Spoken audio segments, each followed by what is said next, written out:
लाक्षागृह की घटना में प्राण बचाकर वन भटकते पांडवों की मुलाकात हिडिंबा नाम की राक्षसी से हुआ।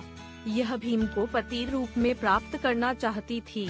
माता कुंती की आज्ञा से भीम और हिडिंबा का विवाह हुआ, जिससे घटोत्कच का जन्म हुआ। घटोत्कच का पुत्र हुआ बर्बरीक, जो अपने पिता से भी शक्तिशाली और मायावी था।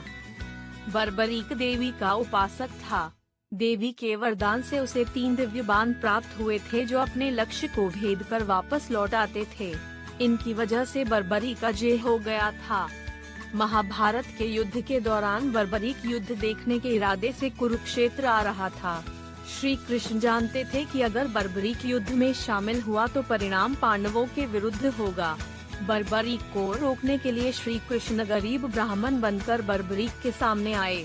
अनजान बनते हुए श्री कृष्ण ने बर्बरीक से पूछ कि तुम कौन हो और कुरुक्षेत्र क्यों जा रहे हो। बर्बरीक ने बताया कि वह एक दानी योद्धा है, जो अपने एक बाण से ही महाभारत युद्ध का निर्णय कर सकता है।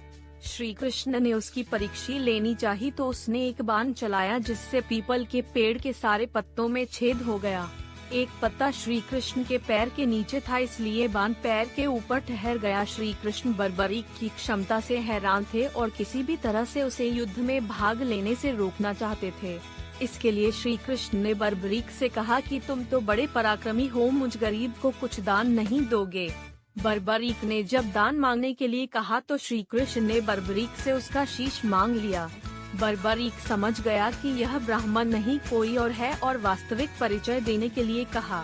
श्री कृष्ण ने अपना वास्तविक परिचय दिया तो बर्बरीक ने खुशी खुशी शीश दान देना स्वीकार कर लिया। रात भर भजन पूजन कर फाल्गुन शुक्ल द्वादशी को स्नान पूजा करके बर्बरीक ने अपने हाथ से अपना शीश श्री कृष्ण को दान कर दिया।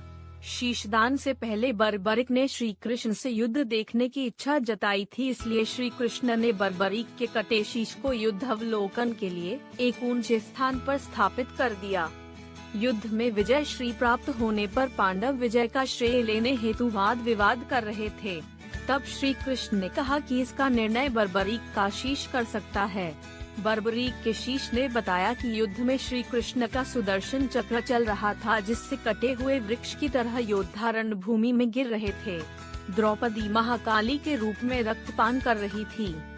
श्री कृष्ण ने प्रसन्न होकर बर्बरीक के उस कटे सिर को वरदान दिया कि कलयुग में तुम मेरे श्याम नाम से पूजित होगे, तुम्हारे स्मरण मात्र से ही भक्तों का कल्याण होगा और धर्म, अर्थ, काम, मोक्ष की प्राप्ति होगी।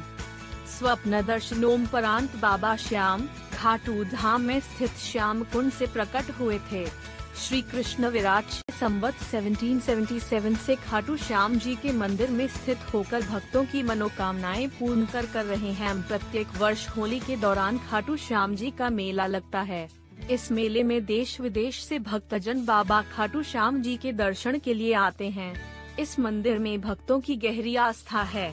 बाबा श्याम, हारे का सहारा, लखदातार, खाटू श्याम जी, मोर विनंदन, खाटू का नरेश और शीश का दानी, इन सभी नामों से खाटू श्याम को उनके भक्त पुकारते हैं। खाटू श्याम जी मेले का आकर्षण यहाँ होने वाली मानव सेवा भी है। बड़े से बड़े घराने के लोग आम आदमी की तरह यहाँ आकर श्रद्धालुओं की सेवा करते हैं। कहा जाता है ऐसा करने से पुण्य की प्राप्ति होती है। ऐसे ही और वीडियो देखने के लिए हमारे चैनल फैक्ट्स भक्ति को लाइक सब्सक्राइब करें। जय श्री श्याम।